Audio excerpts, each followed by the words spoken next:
Today I'm going to be talking about evaluating allocations of freedom. Okay, so I'm going to start off with a quotation from Bentham. You and your neighbor, suppose, are at variance. He has bound you hand and foot, or has fastened you to a tree. It's on account of what you have been made to suffer by the operation which deprives you of your liberty that the legislator steps in and takes an active part. He must either command or prohibit. He therefore cuts off on one side or the other a portion of the subject's liberty. And so the point of this quotation is sort of that your neighbor has constrained your liberty so that the legislator has to constrain his. Okay? So what I'm going to do in this talk, I'll just sort of give the main points, is I'm going to argue, going along with the sort of interactive nature of the first quote, that freedom has to be evaluated in interactive settings where the actions of some restrict the freedoms of others. And I'm going to argue that there are basically two sources of the value of freedom, or at least I'll present a model to that effect. There's a sort of instrumental component, which is supplied by the agent's preferences. And sort of the advantage there is that freedom allows flexibility to adapt decisions to new information or contingencies that may arise. And in addition, there's a sort of intrinsic component. And this sort of depends on our value judgments about the importance of certain basic freedoms. And the motivation for this is that certain basic freedoms are important in a way that seems to be relatively insensitive to our preferences. Okay? And I'm going to provide a sort of formal model for capturing these elements, and it's hybrid. It founds evaluation on freedom on both an instrumental and an intrinsic component in an interactive setting.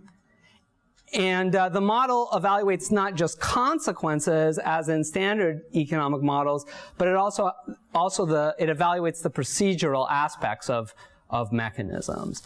And as is known from this sort of thinking about freedom in the literature, freedom can conflict with Pareto, but that's okay. Okay, so I'll come back to that. All right. So let's start off with a model that sort of would be a natural way for economists to think about freedom, and that economists have thought about it, which would be something like the following. So let's say that Anne, faces a menu. She's got option 1, option 2, option 3, etc. And today she doesn't yet know what she wants off of the menu. And tomorrow she's going to learn what she wants, and then she's going to choose. And the value of the menu today, from Anne's point of view, is her expected utility today, given that she's going to choose according to her desires tomorrow. And this is sort of the instrumental value of Anne's freedom in this menu M.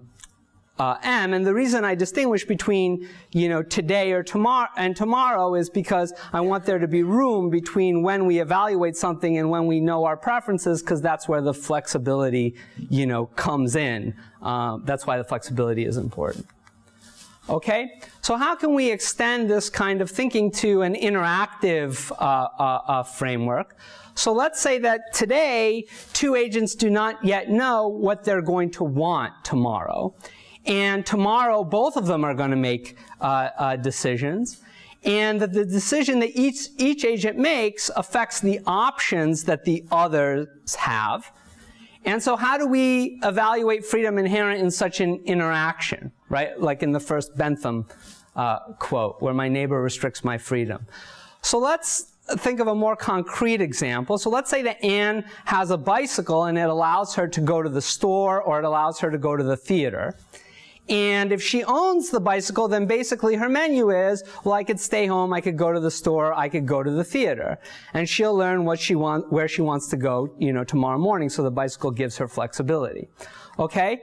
But now, let's say that instead, Anne and Bob share this bicycle. It's like a communal bicycle. And with probability 1/3, when Anne seeks the bicycle in the morning, Bob has already taken it. Okay? And so effectively, Anne's menu now is stay home or go to the store with probability 2/3 and stay home with the remaining probability, or go to the theater with probability 2/3 and stay home with the remaining probability. Okay? And any behavior for Anne, for Bob, which is the probability that he takes the bike, determines a menu for Anne, and any behavior for Anne determines a menu for Bob if Anne might also take the bike. And we measure the values of their freedoms by their expected utilities the night before, which depends in turn on their behavior. Okay? So now I want to present those so that seems like a nice, tidy way of thinking about it, but let me present some considerations that, this picture might be incomplete or might be leaving out certain things that we might think are important. So suppose that someone cares more about controlling my personal sphere than I do. Okay? Well, would that justify transferring my control rights to them? So intuitively, the answer seems to be no. But if we evaluate freedom in this sort of purely instrumental way, it sort of suggests that, we might want to do that. Or let's say that all citizens of some subpopulation S support and would never criticize the government. Okay, and citizens in a subpopulation C are critical of the government, and they won't change their minds, it's known, and they're identifiable on the basis of observable characteristics. Okay? So then, since C doesn't want to, since only C wants to criticize the government anyway, would it be a matter of indifference or close to indifference to just amend the law that allows anybody who wishes to criticize the government to say, no, only people with these characteristics are allowed to criticize the government, the people who would want to do it anyway? And it seems, again, that the answer would be no. And, I think that many fundamental rights sort of have this characteristic. I mean, we could debate later if you're not convinced that they don't appear to be particularly sensitive to the specific preferences of the individuals who are involved. And you can think of voting rights also as another example. So what I'm going to do is I'm going to present a model ultimately that can accommodate both these types of values of freedom. And the model is sort of based on a notion of diversity measures, which was introduced by Nearing and Pupp, and for measuring diversity of a choice set.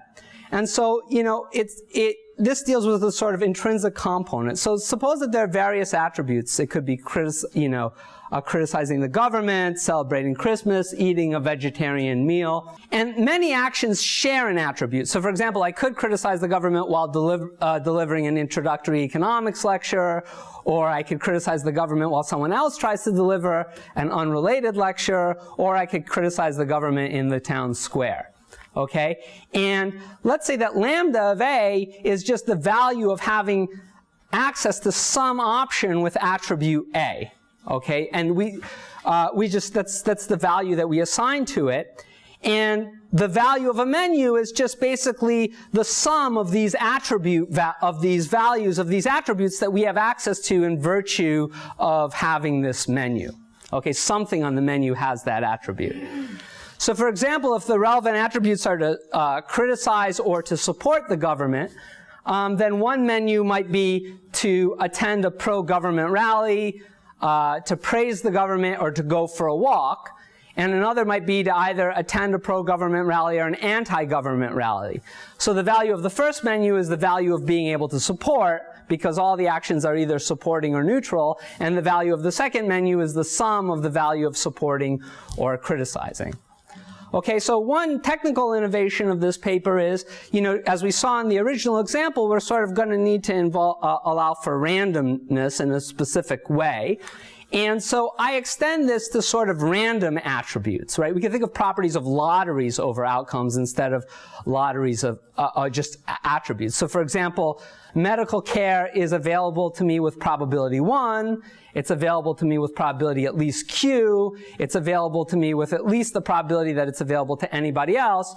Or the average probability that care for different ailments is available is at least Q. So these are, in the paper I'm in more detailed about the technical details, but these are the kinds of properties that we might also value, okay? And so in the circle throughout is going to denote intrinsic, and a star will be instrumental. So in the deterministic case, basically the value of a menu is the sum of the attribute values instantiated in the menu, and you can work it out so that in the lottery case, it's the same thing. It's just an integral of the attribute values that are instantiated within the menu. Okay, and we can contrast this here, stars for intrinsic, with the preference for flexibility approach, which just says that basically, well, the value of a menu is just the expected value of having access to that menu, given that tomorrow some facts theta relevant to my utility are going to be discovered, and then I'm going to choose the lottery in the menu optimally, given those facts which will be relevant, at the time of choice. But I evaluated ex ante. Okay. So I extend a result that is in Nearing and Pup that they consider the deterministic case to this case of lotteries. And basically, from a mathematical point of view, from a structural point of view, these two theories are identical. So if I have some value function that comes from some freedom measure evaluating, saying it's inherently valuable for me to have certain random attributes available to me, that's mathematically equivalent to me having a value function that's derived out of some agent with a preference for flexibility. Okay, mathematically, those two things are the same. But I would argue that substantively, they're different, okay? And for example, the sort of knowledge that we would think that we have to have these value functions is different. So, in the case of preference for flexibility, essentially what we need to know is knowledge about the likelihood that agents will have various preferences tomorrow and how the agents are going to trade off these possibilities today. But in the case of thinking in terms of freedom, what we need are some value judgments about the value of having access to options with certain attributes. So it's a different type of information that we need. Okay? And so basically here's just a sort of formal proposition that sort of says, well, let's imagine we're trying to construct an overall value function. We've already pinned down what we think the instrumental and the intrinsic value functions are, if we just took those into account, those considerations. And we put this sort of technical independence-like condition up. I don't want to get into that because of limitations in time, but we have this technical condition, and then the overall value function is sort of responsive positively to both intrinsic and instrumental values. Then basically it's going to be a weighted average of the intrinsic and the instrumental values, and this is sort of an example formally of Harsanyi's aggregation theorem. Okay, so I just want to give an example of how this might work, let's say in the setting of the value of life. I'm not saying that this is how the value of life should be analyzed. This is more illustrative to just sort of show, the idea, okay? So let's say, we have a menu of risks and wages. So Ri is a mortality probability and Wi is a wage, okay? And the attributes that we care about that we think are intrinsically valuable is we think it's intrinsically valuable for an agent, let's say, to be able to secure their life. So an agent survives with probability at least Q. Let's say that all of these attributes have a value equal to 1. Now you might think that's strange because you might think, well, being able to secure my life to a higher degree should be more valuable than to a lower degree. But sort of the way that this works is that if I can secure within a menu my life up to probability 2/3, I can also secure it at 1/2, so I get credit for both. So this is really like a marginal value to being able to secure at a higher probability. And ultimately, when you work it out, what you get is that the intrinsic value of the menu is just the maximum survival probability that I could get out of that menu. Okay? And let's just assume that there's no preference uncertainty, so the agent knows today her preference is tomorrow to make life simple. So the intrinsic value of the menu is just sort of like the indirect utility that the agent can get by choosing their favorite, risk-wage pair from the menu. And then to get the hybrid value, what we do is we take a weighted average of these two things, okay? And so then, let's say that at a mortality risk of 110 with a high wage, I'm clearly better off with that same risk with a medium wage, and I'm indifferent to that at no risk at a low wage. Okay? And now we have these three menus, one that allows the high risk, high wage, and low risk, low wage job, and one that only the high risk, high wage, and one only the low risk, low wage. And I've drawn out the intrinsic values. And so some observations are that the agent is indifferent between the first menu and the second menu, assuming that the agent has not internalized this value of freedom. Okay, and he prefers both of those to the low-risk, low-wage job. He's indifferent because he would choose the same thing out of the first two menus, regardless of his scope for choice, the high-risk, high-wage job. Okay, but the hybrid measure is going to say, no, actually, giving the agent a choice is going to be better than forcing him to take the high-risk, high-wage job, and it might even prefer, only allowing the low-risk, low-wage job to only allowing the high-risk, high-wage job on grounds of freedom, okay? And so the idea is that according to the hybrid measure, if we want to impose a mortality risk of 1/10, starting from the status quo of no risk at a low wage, then we have to compensate to be equally well off with regard to the hybrid measure. We have to compensate the agent by more than the amount that would make him indifferent to taking that risk, because we not only harm the agent, but we rob her of her liberty as well, which is viewed as a bad, okay? And so the hybrid measure evaluates not only welfare, but sort of these procedural aspects of, is it chosen, is it imposed? And what counts as an imposition depends on which freedoms are viewed as being intrinsically valuable. So I assumed that the wage was not intrinsically valuable, but the securing your life is. So that's something that you would have to talk about, okay? So a natural question that then arises is whether the hybrid menu is paternalistic, right? Well, one thing to notice, I don't think it's so straightforward, is it doesn't want to restrict choice. It always likes bigger menus as opposed to smaller menus. Okay, it does disagree with the agent on some menu rankings, unless the agent, which I'm not assuming has really internalized this freedom value. Okay, and in our example at least, it's more resistant than the agent to eliminating options. Okay, and it always prefers to allow the agent to choose between menus, right? So we'd always be better off if the agent could choose between two menus. In an interactive setting between mechanisms, it only opposes that the smaller menu was imposed by somebody else. But this really presupposes that we don't, this whole way of thinking about it sort of presupposes that we don't care about the agent restricting her own freedom. So the way I'm imagining that this would be used is that you sort of evaluate the situation ex ante, or over a lifetime, over some fixed period, or over an interaction, and what the agent gives up themselves during the course of that time is her own responsibility, and we get the freedom that the agent had initially, we get credit for that freedom. Okay? But, if we worry about an agent restricting her own freedom, we don't want to allow someone to sell themselves into slavery, then we're going to have to think about issues of sort of dynamic consistency, and things are going to get complicated. And we also just have to take into account that at some point the agent has to decide and restrict her own options. Okay? So let me just sort of extend some of these ideas to an interaction, just to sort of, I can't go through this formally, I don't have much time, but just to sort of sketch how it would work in an interactive setting. So we start with the sort of rules of the game that are governing the social interaction.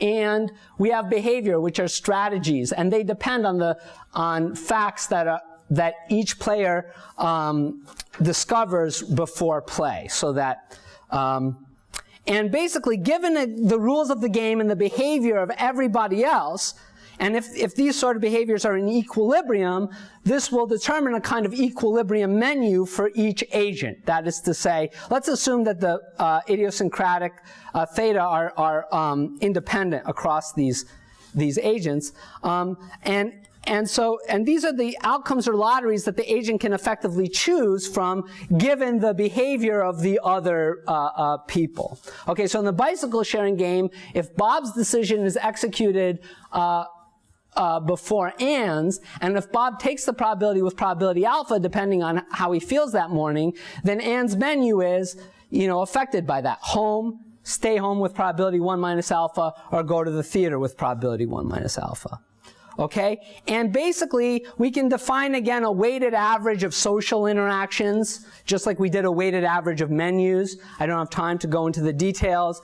And we impose the same, we have a hybrid measure again, and we impose the same kind of independence condition that we did in the one-agent case and on social interactions. And we say that now the hybrid measure is positively and only responsive only to intrinsic and instrumental values, then basically what it works out to is, you have a weighted sum of the expected utilities of the agents minus a cost to rights violations. You could write it this way: the deviation from giving them as much good freedom as you could possibly give them. That's the objective that you would get out of this. Okay, so this is a very stylized example. It doesn't directly correspond to the real world, but just to sort of illustrate the kind of trade-offs that, could arise in this setting. Let's suppose that, two decisions have to be allotted to Ann and Bob. What color shirt should Ann wear and what color shirt should Bob wear? And these are supposed to be sort of allegorical for their personal spheres, okay? And so the possible colors are red and green, and each prefers a specific color for herself and a specific color for the other. All four are equally likely. I get a utility, all four possibilities of shirt colors that I like. I get a utility of 1 if I wear the shirt I like, and gamma I if you wear the shirt that I like, and 0 if I don't get either of these things. And let's say that an agent is intrusive if gamma I is greater than 1. So that is to say, the agent would rather decide on the other's shirt color than on their own shirt color. Okay? So I don't have time to go into how you would encode this within the model, but and the rest of this is also going to be quite informal. But intuitively, what's intrinsically important is for an agent to be able to control her own shirt color, okay, i.e. her own personal sphere. And so we can consider a couple of mechanisms. We could either start with what I'll call correct endowments. There's 2 dimensions that these differ on. Each agent is endowed with her own decision and control of her own personal sphere, or what I'll call incorrect endowments. I mean, maybe you don't agree with that name, but each agent is endowed with the other's decision, control of the other's personal sphere, and we might either allow trade or we might not allow trade between these control rights before the preferences are materialized, and that gives us 4 possibilities when we combine those. Okay, and so so you could gain access to your personal sphere in either, one of 2 ways in one of these games, right? Either you have it initially because you're endowed with the right to control your own shirt, or the other agent is willing to trade with you. Now, you don't have to take them up on the trade. If they're willing to trade with you, then you effectively have access to it, okay? I just want to go through a couple of examples to just see how this plays out. So suppose that only Bob is intrusive, and we compare incorrect endowments, but either with trade or with no trade. Well, the same outcome's going to happen, because basically Bob's not going to be willing to trade, so they're going to keep their shirts, okay? They're going to keep control of the other's shirts. But, okay, trade is going to be preferred to no trade because Bob has the option of getting back his rights. If he wanted them, Ann would give it back to him. So I think so one thing this highlights is that at least this model doesn't take into account everything that you might care about with regard to these freedoms.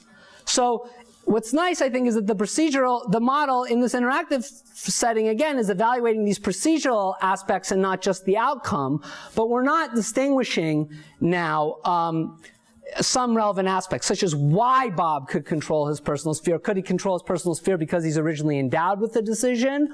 Or is it enough that he effectively has access to it because Ann is willing to trade it to him? Okay?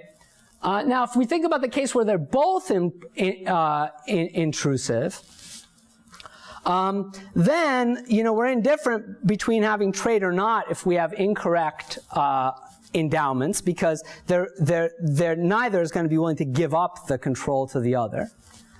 But The best possible thing would be to have correct endowments with trade, because they have access to their appropriate freedoms.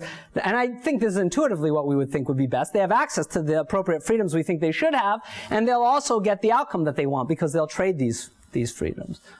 But what's interesting is, if delta is the consequentialist benefit of controlling the other person's personal sphere, then whether or not we're going to prefer to have the correct initial endowments with no trade or the incorrect endowments with or without trade is going to depend on the magnitude of the consequential gain, and how important that, does that surmount the loss of freedom. Okay, despite the fact that these incorrect endowment mechanisms, Pareto, dominate the correct endowment with no trade because the agents, both prefer them. Okay? So finally, just closing off, if we take intrinsic freedom seriously, it leads to a conflict with the Pareto criterion, in the sense that something might be unanimously preferred, but it might allow less freedom. And then what I'm saying with this model is that we would have to trade those things off against each other. And there have been other forerunners of this, obviously, in the literature. So one objection is, well, in the example you showed, just allow, consent, and then the problem is solved. We don't have to worry about it, etc. So, I'd say one thing about this is that, the intrinsic importance of consent is often ignored in these kind of formal analyses, and at least this model highlights the importance of giving people the decisions which they should properly be owed. But secondly, unanimity is sort of a limiting case. I don't know if its value is in thinking about it literally. It's a case where interests don't even need to be traded off against each other. And so the conflict with Pareto really strongly suggests that when we don't have this kind of unanimity, we're going to have a trade-off more generally. Okay, and it was already clear that this conflict was going to happen in the single agent case, because the hybrid measure, just didn't agree with the agent about the ranking. So that sort of makes it inevitable. So here's a proposal. I mean, maybe you'll like it or not, of how we could think about this. We could basically decompose the Pareto criterion into two parts. The criterion saying when something is unanimously preferred, it should be socially preferred. When all relevant considerations favor a policy X over a policy Y, policy X should be preferred, is the first part. And the second part is the relevant considerations are the preferences of the individuals concerned and nothing else. When these are not the only relevant considerations, maybe freedoms, rights, personal and social obligations, fairness, etc., then we should be willing to sacrifice some, well-being on the part of everybody in order to try to somewhat satisfy these preferences. So they have to be weighted against the personal preferences. Okay? So just to conclude, the main points that I've kind of made are that, freedom is not only instrumentally important, but it's also intrinsically valuable. Social arrangements should balance against consequences against putting decisions in the proper hands, or hands that we think of as the proper hands. And there's a variety of questions that we could think about more about this. How should we think about a person restricting her own freedom? I mean, I'm thinking of it too simply, perhaps, and just saying, well, it's their responsibility, just forget about it after that. Does the source of the opportunity matter? How should we think formally of differently rating opportunities that arise or are prevented, through different social sources? And are the value judgments about intrinsic freedom sort of primitive, and we just sort of have to supply them somehow out of social judgments, or are they generated by some deeper normative theory?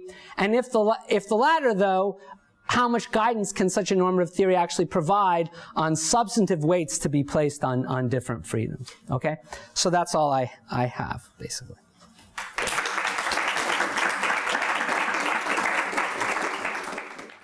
First of all, let me say the presentation that I'm going to give is joint work with Matthew Brame from the University of Bayreuth.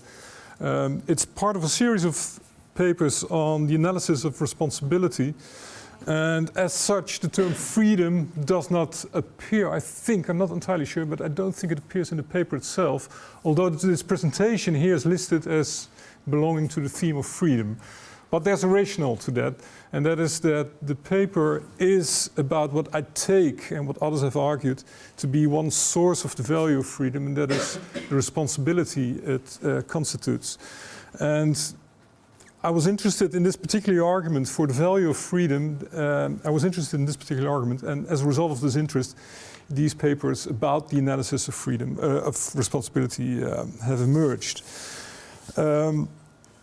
Furthermore, it connects to the previous two Itai's presentation by the fact that I'm particularly interested in the analysis of responsibility, moral responsibility, in an interactive setting. So I'm focusing on situations in which the actions of different individuals affect the collective outcome together. On final remark before I start with the presentation itself, when we think about the relation between economics and philosophy, and by the way, I'm team philosophy, and Ben said that I was a professor of political theory. Actually, I'm professor of ethics. I don't think there's much of a difference, but I know there are some people who make a big distinction between the two, so just for the record. So you can think of two ways in terms about this relationship between economics and philosophy. One is in terms of the substance, the topics that we are examining, and the other is in terms of the methods.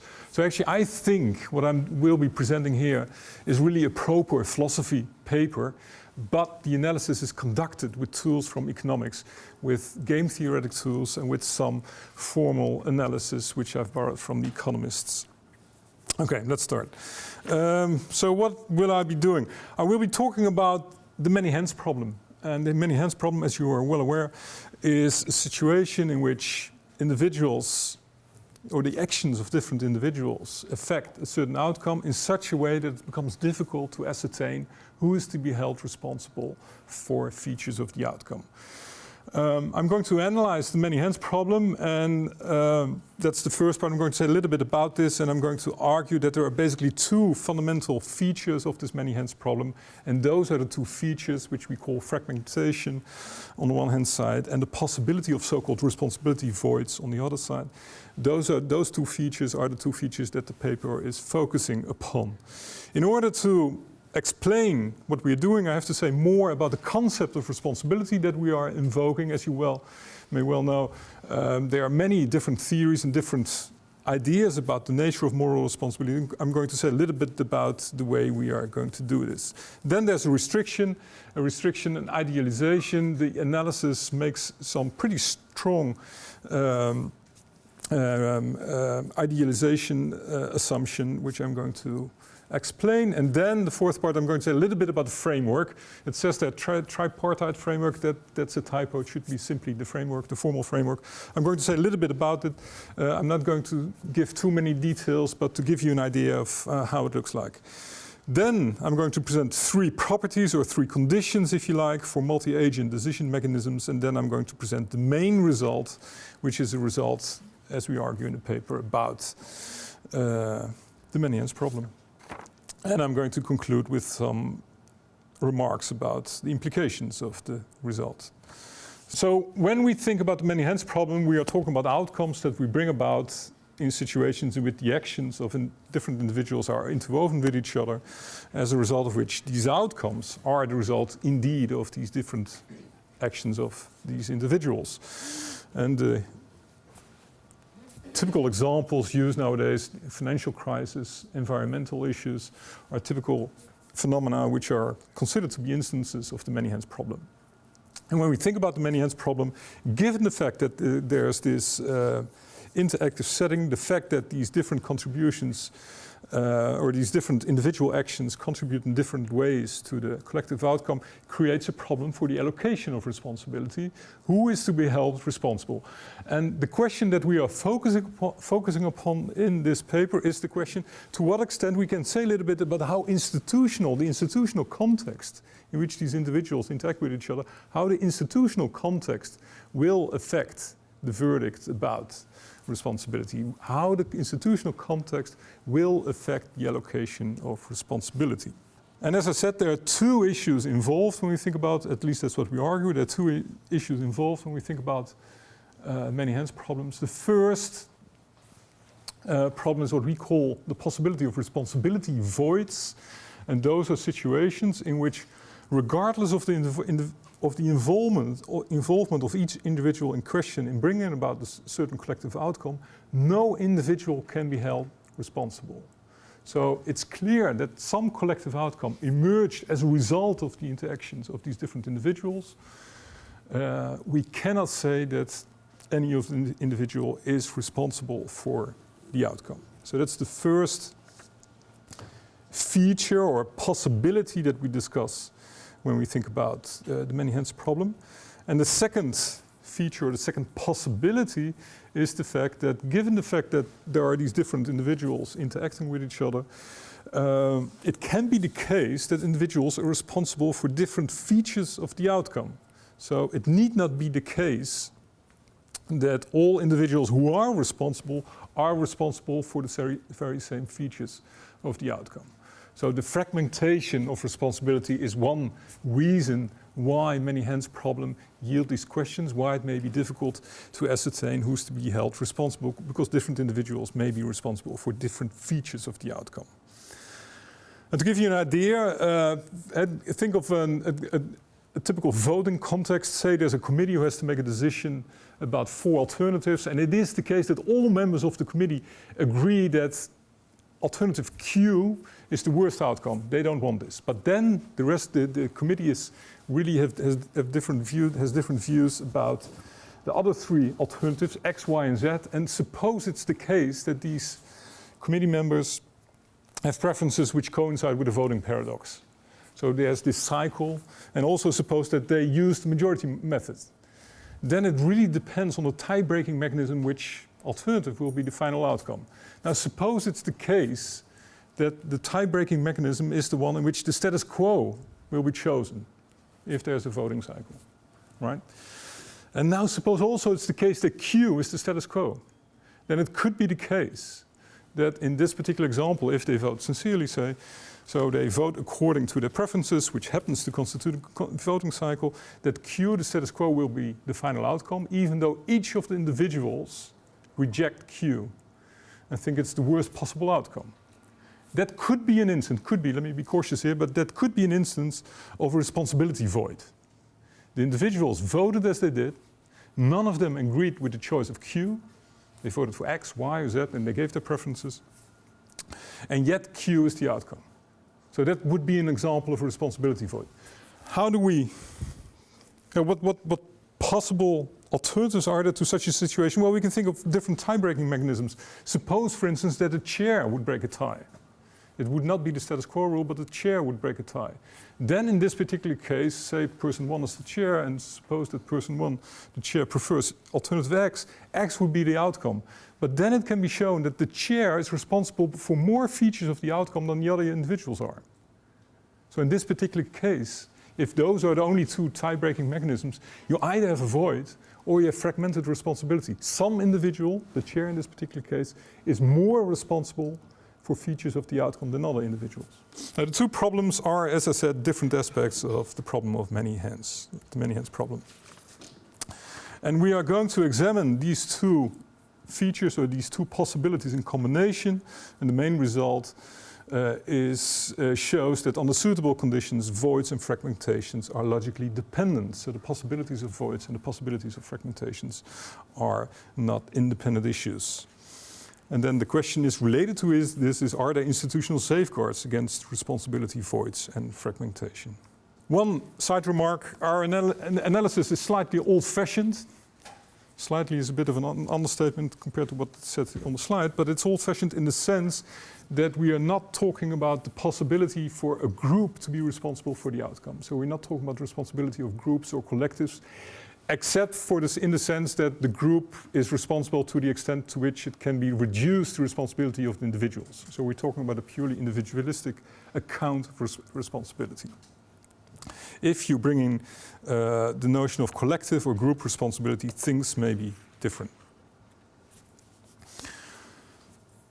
So as I said, I want to say a little bit about the notion of responsibility that I'm using. First of all, we are talking about a retrospective conception of responsibility in contrast to a prospective conception of responsibility.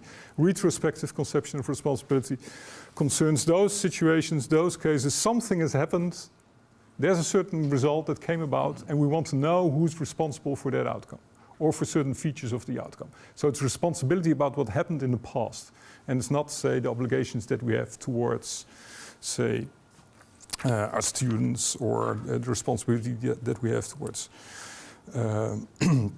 towards our colleagues.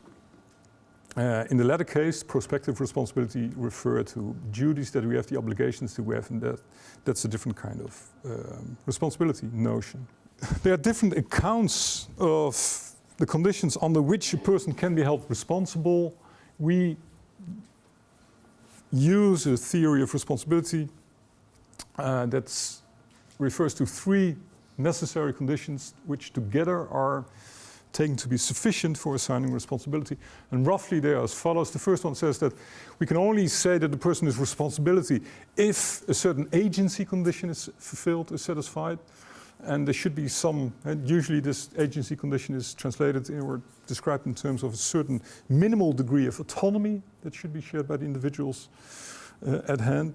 We are going to ignore this condition altogether. So I'm not going to address the nature of the condition, the further way of defining it. I'm just going to assume that the agency condition is fulfilled. The second condition is, in order to be responsible for a certain outcome, a person, an individual, should have made a causal contribution to the realization of that outcome. It should be the case that his or her action did causally contribute to the realization of the outcome. And we are analyzing this notion of making a causal contribution in terms of the so-called Ness test. And the Ness test stipulates that a person is causally efficacious if it's the case that there is a sufficient condition for this outcome we are discussing, and the person acted in such a way that his or her act is a necessary element of this sufficient condition, or is an element of this sufficient condition, and it's necessary for that condition to be sufficient for the outcome. So if the person would not have performed that action and would have performed another action, then the condition would not have been sufficient anymore. I'm going to say later on, I'm going to give you an idea of how we are translating this in terms of the game theoretic analysis that we're using.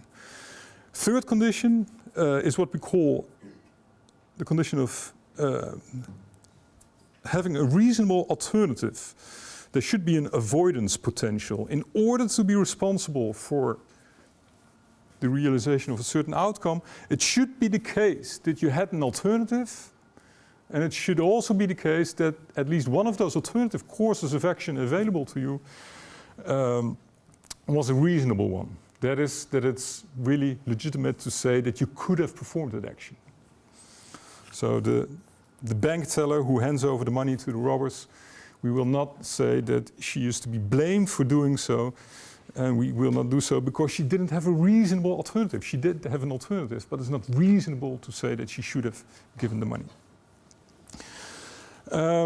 So what's the relevant notion of having an alternative? We here say there should be, and again that's something that we make more precise later on, but in order to be responsible for a certain outcome X, it should be the case that you had an alternative course of action available to yours, which would have made it less likely that you would have been causally efficacious for that very same outcome. So it's not simply the case that you had different course of action available to you, which would have led to a different outcome, because as is well known from discussions about the nature of moral responsibility, all sorts of problems about over-determination pop up if you take such a notion. It's too strong.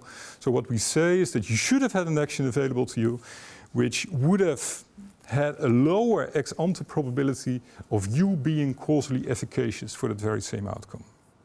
Note, by the way, that even though we've argued elsewhere that these conditions represent a folk ethical account of moral responsibility for outcomes, each of these conditions has been disputed. none of them is uncontroversial. Okay, the limitations. So as I said, there are some limitations involved. I already referred to the fact that the agency condition is simply assumed to be fulfilled. The next limitation is that we are using a knowledge assumption in the sense that the agents involved know not only the rules of the game, they not only know which other individuals are involved, they not only know how their actions may affect the final outcome, but they also, each of the individuals has a probability distributions over the possible set of actions of the other individuals. So that's a knowledge assumption that we make use of.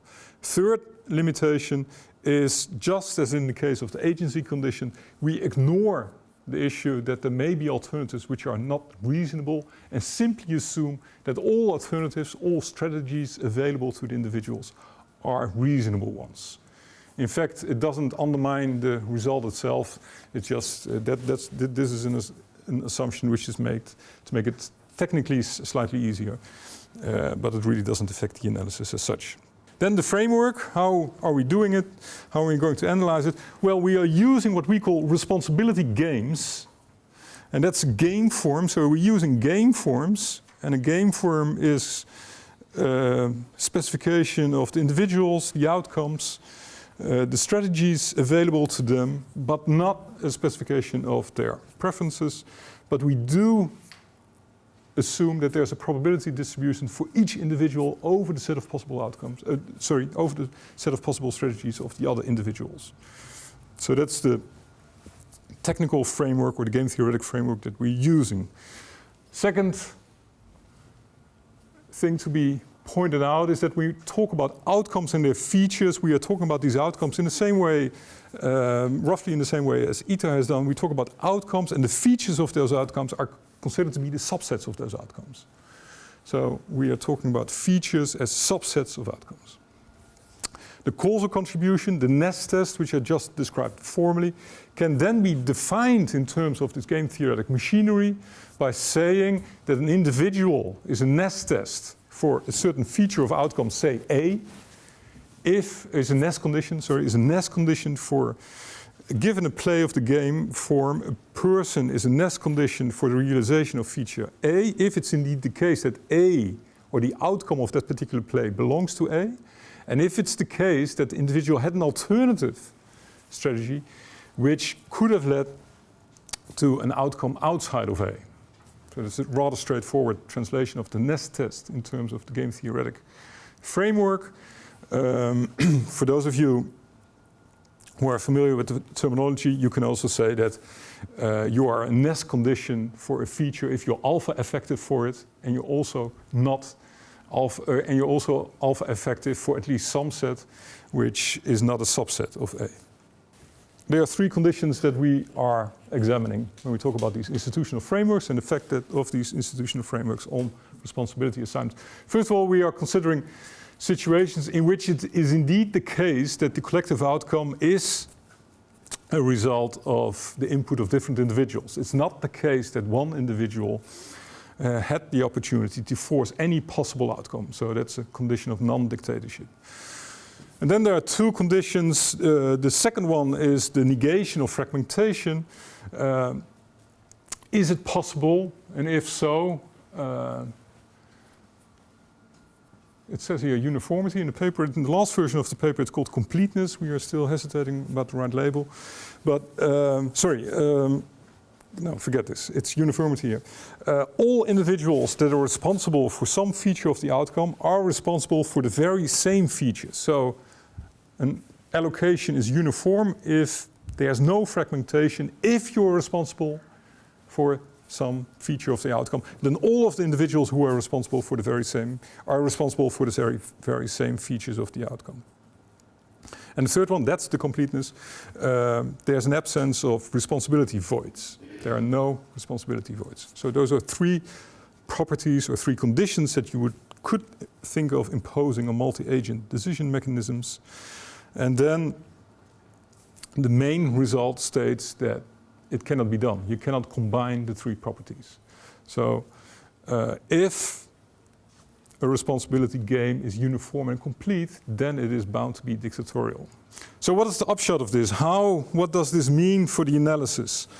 Well, first, before I discuss these three remarks, let me first make a remark about the technical part of the paper. We do make one rather demanding condition, and that is that all of the possible subsets of the set of all outcomes are relevant features. That's the strong assumption. We would like to weaken this, especially in the proof. We don't use all of the features, but still it's a strong assumption. So that would be one technical issue to be addressed if we think about the relevance of the result. But setting that aside, there are three possibilities, of course, as is always the case with impossibility results. One of the three conditions has to be dropped. Which one should be dropped? Well, the dictatorship condition, well, as I said, we are focusing on multi-agent decision making, and then it doesn't, it's by definition it's the case that there can't be a dictator, and then of course the other usual arguments against the dictatorship apply. Second possibility is to say, accept the possibility of voids, accept the possibility of responsibility voids. They are simply a fact of life, and we can be phlegmatic about it. We don't think this is the best approach. It ignores matters of justice. Sometimes a void is considered to be problematic precisely because we want to allocate responsibility for a particular outcome. So it ignores matters of justice. It can lead to perverse effects as well, in the sense that people may act in such a way so as to create a responsibility void. So people may have an incentive to create responsibility voids. So we don't think that's an attractive route. The third possibility then would be the natural route to take, and that is to accept fragmentations. So allow for the fact, or get used to the fact, that we can't devise an institutional mechanism which ensures that responsibility will not be fragmented. I think that's the route to take. I think that is what we should accept. Or stated in a different way, we can say, well, if you think about the many hands problem, this result shows that many hands problems are indeed inevitable. You cannot get rid of them by having a smarter institutional context, or having some smart institutional design. So fragmentation is inevitable, but do note there are two problems involved here. If we allow for fragmentation, then these practical problems re-emerge, the practical problems which are indeed being associated with many hands problem. And also there's a value tracking problem, which we discuss in the paper, in the sense that fragmentation of responsibility can entail that their link between the values of an agent and her behavior is severed, in the sense that it's not clear anymore that the responsibility assignments, the responsibility allocation that is established does indeed reflect the values of the individuals at hand. So it's not an attractive route either, but I think given the result that that's the inevitable conclusion to be drawn from the result. I thank you very much.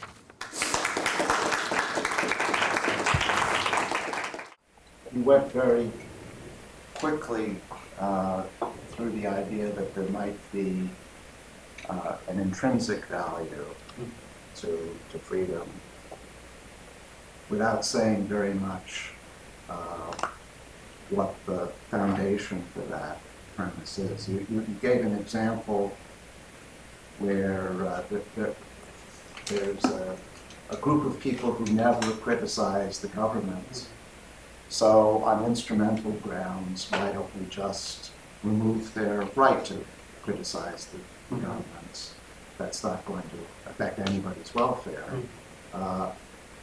But that misses the point that we may not know in advance which groups do or do not wish to criticize the government if we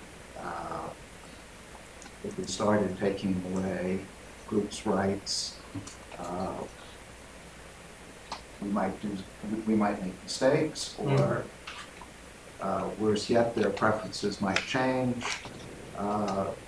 In other words, the example you gave doesn't seem to nail the case that there is more than instrumental value to freedom. And I was wondering if you could say a bit more about that. So that's an excellent question. Thanks very much, Eric. So, and I think that there are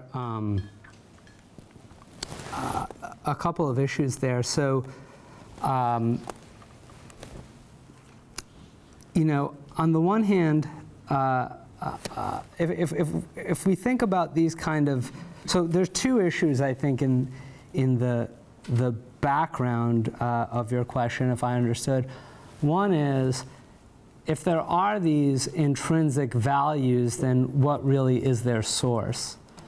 But the second one, which you, I think, spent more time talking about, was sort of, well, there might be an implicit instrumental justification for these, for what we intuitively think of as these intrinsic values. And you have to sort of rule that out before you posit an intrinsic value. And the two strands are sort of tied together, as I understand, because the stronger of an independent case that I could make for intrinsic values, the more I could sort of hold off the second line. But I mean, I guess so on the one hand, I'm not clear myself on what the foundation of these intrinsic values is, so I can't argue that way, but I would like to defend my thought experiment a little bit, which is if you, so the sort of thought experiment that I'm trying to do is I'm trying to do a thought experiment to the effect of, if we knew that the person, maybe this is more common in philosophy, but as I'm sure you're aware also, but if we knew that the person would never use this freedom, then would we care? And the response might be, well, those intuitions are hopelessly entangled, and we can't get at a Realistic hypothesis. we can't get at that cleanly. But I'm not so sure. I mean, I think if we ask about, if we construct the situation where it's implausible, I don't necessarily think it would be impossible to construct the situation where it was implausible that some group would really use its voting rights in some way, and we would thereby then just restrict their voting rights, and it would bother us. I don't think it would be impossible to construct such a situation. And on the other side, I also am not sure that the burden should be placed in exactly the way that you suggest. And let me tell you the reason why. There's two possibilities. So suppose you say, well, the real reason that we don't want to restrict this group's rights that's not going to use them is we think that it would lead to troubles, down the line. But what happens if we do our analysis in the end, and then we conclude that, well, it's unlikely to really lead to big problems? How do we respond in that case? Do we then just go searching for a new instrumental explanation, or are we really willing at that point to say, we were wrong, we should just drop this as being important?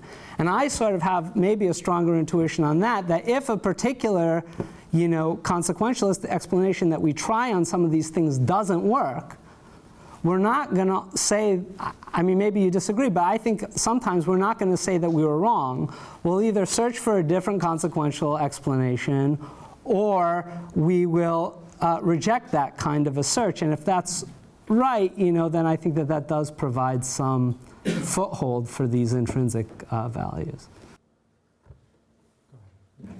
I'd like to suggest a possible foundation for our reluctance to let people restrict their own freedom. And that is the possibility of thinking of the self at each moment of time as a separate self. You don't have the rights to infringe upon the rights of that person who will inhabit your body tomorrow.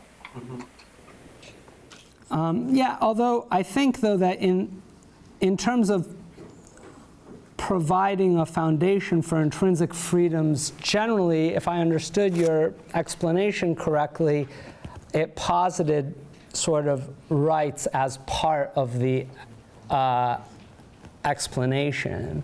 So you would, And I was focusing on a particular question of why it doesn't work to say that, well, a person is allowed to restrict their future freedom.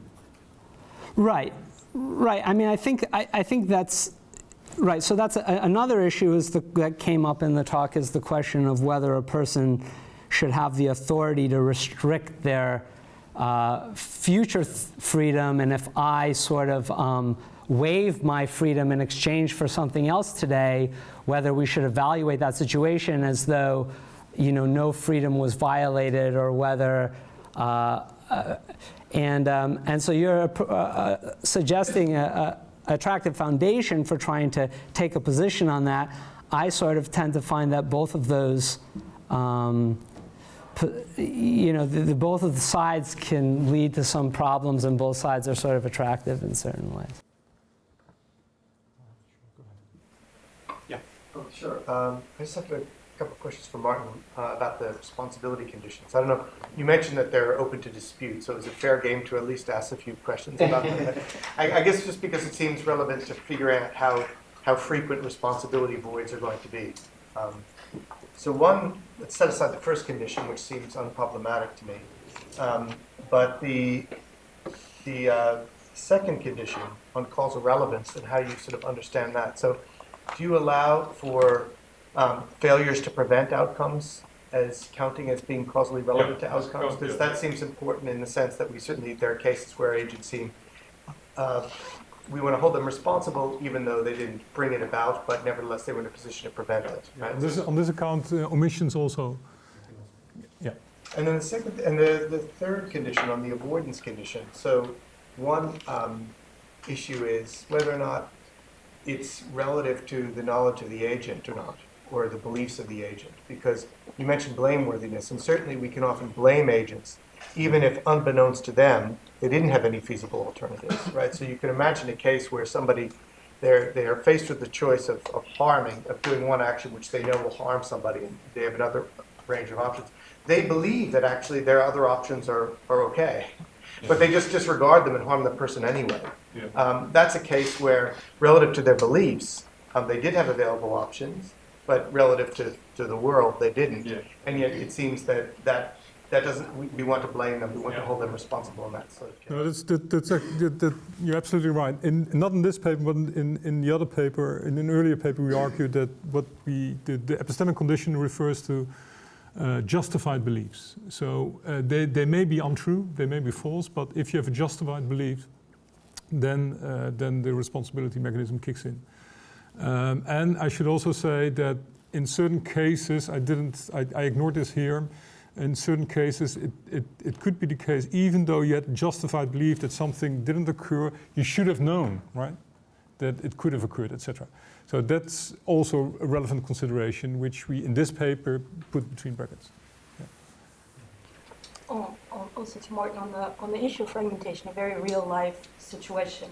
A private jet crashes in an airport because the snowplow lingered for a second, and that caused it's a real-life situation if anybody followed the news, in a particular country that sort of moves between dictators, voids, and reading the news, basically the whole society outcried for fragmentation. Say, why can't it be normal that the snowplow knows what it's doing and the dispatcher knows what it's doing, and why can't it be like this in this particular society? Talking about Russia for those who might have missed the news. But so the question I have personally linked to the earlier statement that there are, liberal societies based on a huge layer of slaves that basically should act as machines.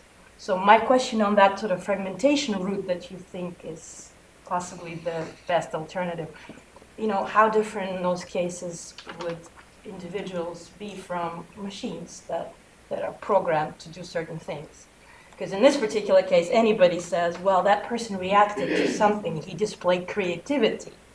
This is not a machine, this is an individual that is more than a machine. It's actually the human capital kind of argument in a sense. That person has to have a right to be, and that brings us back to sort of equality, justice issues. You know, if people are to be upwardly mobile, can we lock them in situations of machines? Well, I'm not sure. I mean, I'm not sure whether I understand you entirely correctly. But I mean, I would say this result is, I mean, establish an impossibility, and if you have absence of voids, and if you have a non-dictatorship, then fragmentation is bound to result. And I don't see why that means that that there should be some sort of machine kind of perspective on human beings. I don't see the implication there, but maybe I'm missing something. What it does show, I think, one way of making one possible argument for saying that fragmentation may in fact be appealing is to resort to clear demarcations of responsibilities and different duties corresponding to different roles that people play.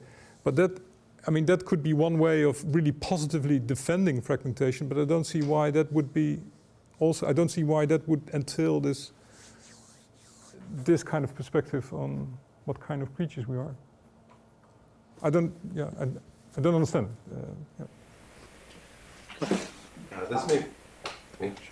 This may be sort of an obvious question, but I wanted to follow up a little bit on what Eric said to Itai, because I was thinking a very similar point, that what I wanted was an example where it was for sure not instrumental, right? So like, if you denied me the freedom to buy a size 6 shoe to wear for myself, there's no way that has instrumental value to me, and so it could be it has intrinsic value to me, but it probably doesn't, and I wouldn't mind if you denied me that freedom. And so you probably are trying to do this too, but it would be great if there were a thought experiment where it was a substantial right that I would have absolutely no instrumental value for actually wanting, and then we could really test whether there was something intrinsic about it. Because I think the thought experiments are really great methodology, but it has to draw on sort of that intuition. That was it. No, so I mean, I think that's, I think that your point, Matt, is a very good point, and the question is, why are there not these examples where something is really just clearly, say, undesirable, and we think it's important that people should have. It's not desirable under any circumstances, and so I think it is a good point in some sense that the things that we think of as being intrinsically valuable tend to be things that under some circumstances would be wanted.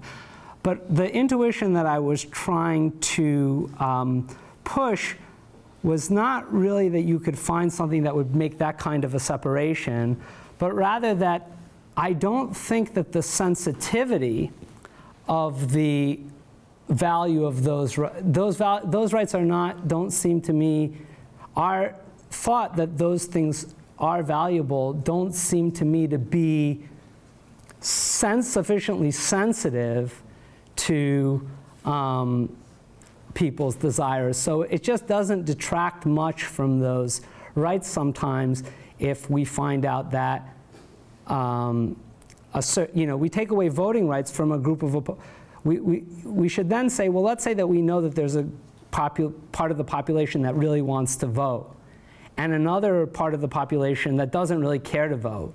So we should really secure the rights to vote of this one part of the population. It's much more important than securing rights in general. And I sort of have the intuition that, there's not such a big wedge really between securing the rights of those people who really have an interest, tend to have an interest, and those who don't.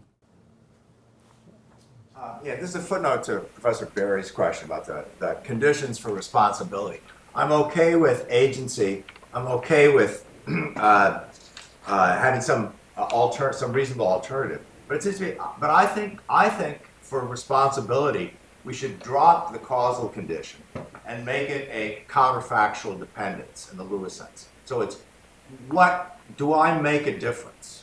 That's the real question. So here's I think part of the reason for doing that is to make, if we think of causing harm, and then we want to be symmetrical with our doing good questions. That motivates us. But here's just a simple hokey. I also think, for instance, that there can be responsibility in a sense in the air without being responsible for an outcome. You can be blameworthy with respect to a situation because of the quality of your will, independently of any outcome. But so here's a hokey story. So there are two assassins who are independently going after somebody. So they're just, so the innocent person is just about to be murdered. Now one assassin has a change of heart, right? Oh my God, I want to do the right thing. I read Kant. No. Now, I think for either a deontologist or a Kant, this is not a deontology of consequentialism. Whether we're deontologists or consequentialists, what should this person do? What would he be responsible for? If he doesn't shoot, the outcome is the person dies, is murdered by the cold-blooded assassin who gets no pleasure from it. But I relish the thought of exercising my marksmanship. So if I did it, if I shot, the person would die, be murdered, and I would get a little bit of pleasure. So there's no difference to the person. He's going to die 1 second earlier or later. So in terms of the causal outcome, it's one murder plus a little pleasure. That's better. That's the right thing to do. So he shoots first, the other person then doesn't. But he shouldn't. I think he did the right thing, and he shouldn't be responsible for that horrible outcome in a way that makes him blameworthy for it. So I mean, you may not have intuitions that perfectly go along with this, but we need more. But so I just think the suggestion is just why causal relevance? Why not counterfactual dependence? What makes there's it a different? counterfactual element to it. I mean, I don't think. I mean, the Lewis account would make it different. Would draw a different conclusion than ours because there's a counterfactual element to it. Because when we look at the sufficient condition, we hold fixed, we ignore what the others are doing. So in these cases, so I refer to overdetermination, it can indeed be the case that the two marksmen are both, if they both shoot, they're both responsible for what happened, even though it wouldn't have affected the outcome. So, but I'm not entirely sure. So in your example, the second guy decides not to shoot. I don't make a difference. I want a case where I'm doing something. Another case would be I can join. There's an execution. An innocent person unjustly convicted is going to be executed at dawn, and now they offer. You can join the execution squad. You have to just shoot first. So and we'll send $100 to Oxford. Yeah. But we have argued that I don't make a difference. Yeah.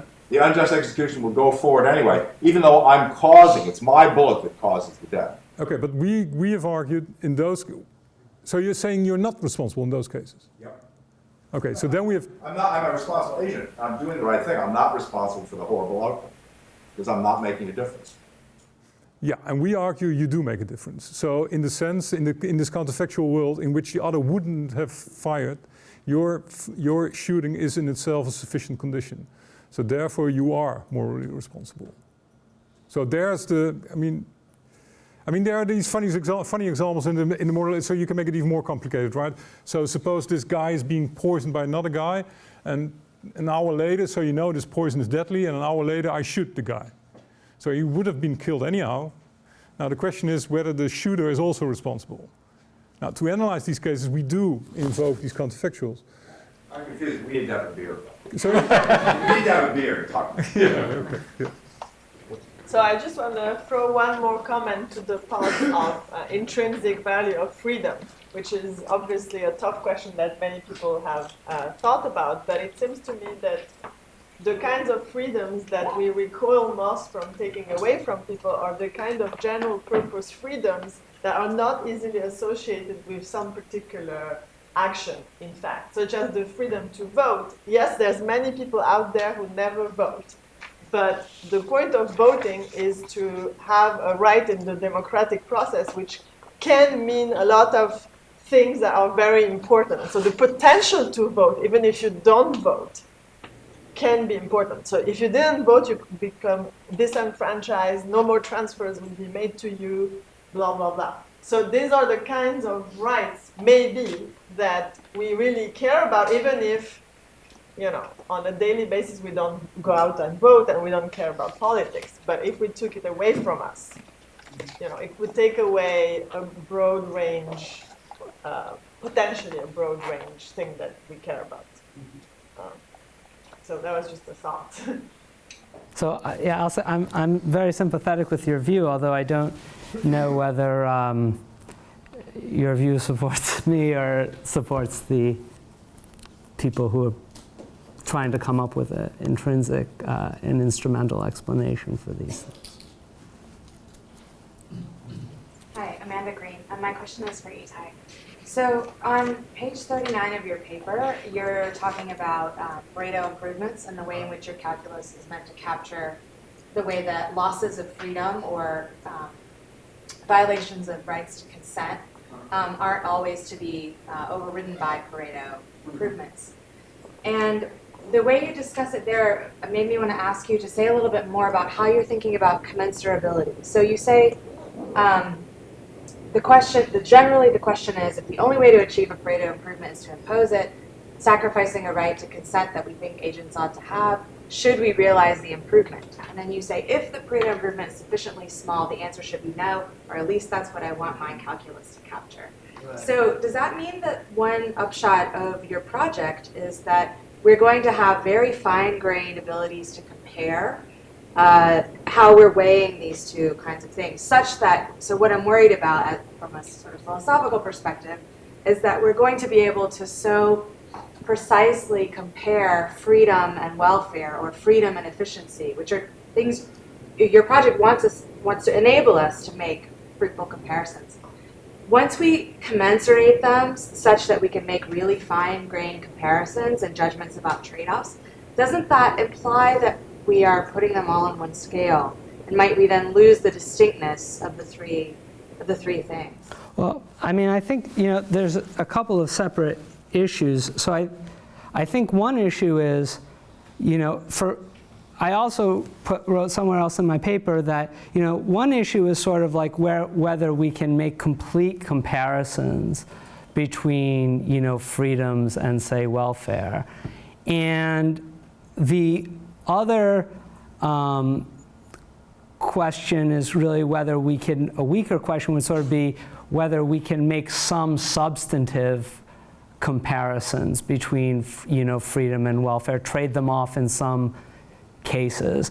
And so, you know, I view the fact that I, in the paper, present a complete ordering to be really a matter of modeling convenience, you know, that it's easier to work with that and to illustrate the fundamental points.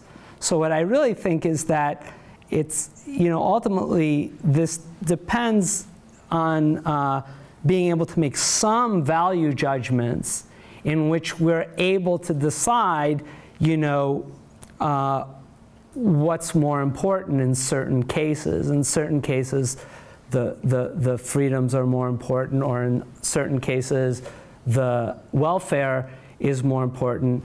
And, you know, the theorems that I put up are about, I mean, they do assume completeness, but they sort of have to do with the idea that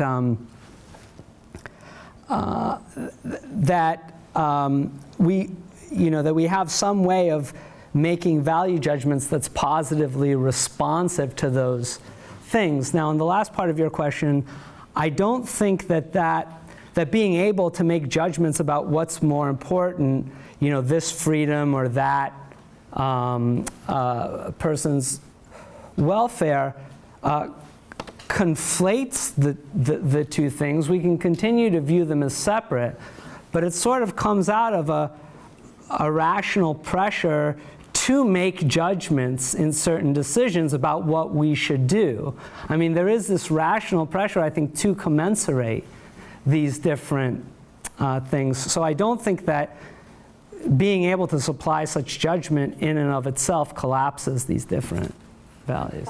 So when the Supreme Court is is engaging in reasoning about how to balance freedom of religion versus compelling state interest. They use the language of balancing and they use the language of weighing. And is it fair to kind of caricature what your project is doing as saying, oh no, justices,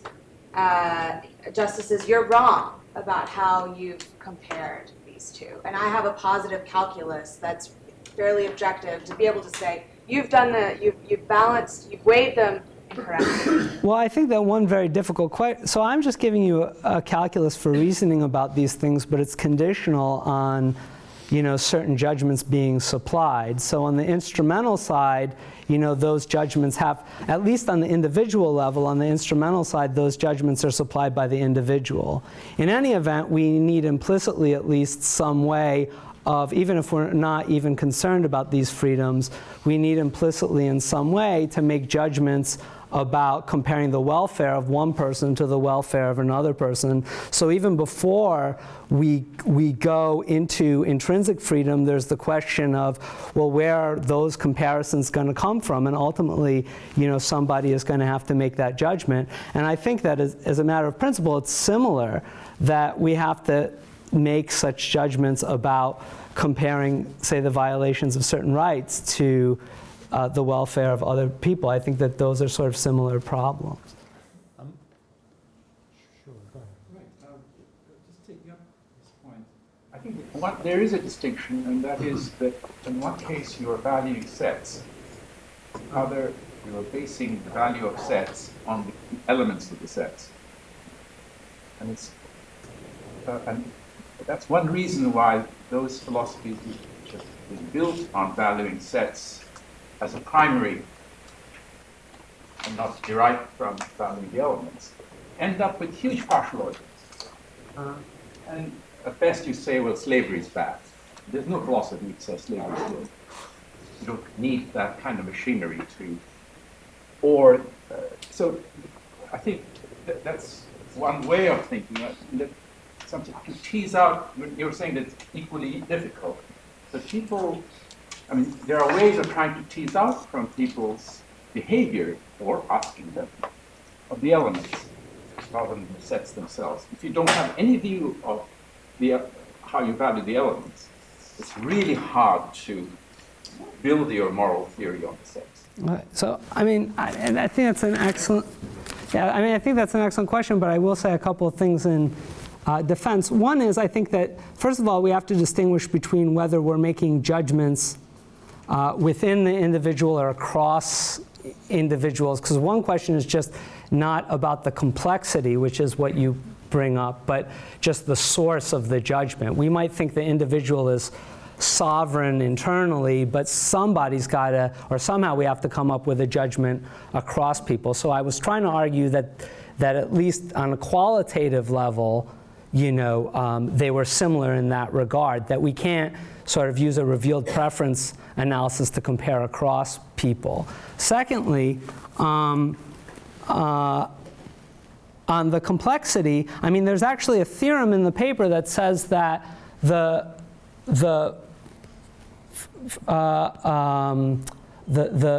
freedom rankings are mathematically equivalent to the preference for flexibility rankings. So in some sense, to just come up with a single individual ranking, in terms of sheer complexity, I think that that suggests that they're the same. But the sense in which I would agree that they're not the same, and in which it's harder in the case of freedom, is at least when we're coming up with an individual ranking for one person, the person themselves may actually have a hard time supplying this ranking, but at least there's a sort of natural place to go, and we're much clearer about the source of the ranking. Whereas, when we come up with thinking about what's valuable in terms of freedom, like we think various opportunities are valuable even to a person, and they have these relative weights to one another, then not necessarily because of the complexity, I think, but because of the there less being a natural source for those judgments, it's going to be harder, I think, to come up with those judgments. But the response to that might be just to be a little more minimalistic with respect to the class of judgments that we're willing to impose on the freedom side than we could, a richer class of judgments from a person. Martin, did you want to come in on that? Yeah, I was on the same point. I mean, concerning the distinction between the value of a set and the value of its elements, I mean, in the freedom literature, there's this distinction between, and that's orthogonal to the instrumental intrinsic distinction between specific value and non-specific value. So the non-specific value of a set is defined as the value that you derive from choosing from the set, insofar as that value cannot be reduced to the value of its elements. And it seems to me, I mean, some of the issues that pop up have to do with the fact that in your account, you're only analyzing specific value, and I don't think there's scope for non-specific value. And to give you an example, I mean, you mentioned an example of there are 3 features: criticize the government, celebrating Christmas, and eat vegetarian. If these are the only relevant attributes, then you would be forced to say, if I understand you correctly, that the value of being forced to criticize the government while celebrating Christmas and having a vegetarian dinner would be the same as having a choice between various options, right? Mm-hmm. And that's a thing which has to do with agency and responsibility, which is not covered. But you can, I mean, I have to think through this particular example, but sort of by the language that you have is sort of rich, so you can take sort of conjunctive or disjunctive and things, and then you can use that within this framework to kind of distinguish between. Right. But so then you're saying that they are not all of the relevant attributes, but then the question still remains, is it the case that even if you've listed all of the relevant attributes, that the value of your freedom can always be reduced to the value of the attributes? And the people who defend non-specific value of freedom say, no, it cannot be the case, because things are missing, like agency considerations. It's more valuable to choose from a larger set of options, even if under no circumstance you would ever consider choosing one of the options, etc.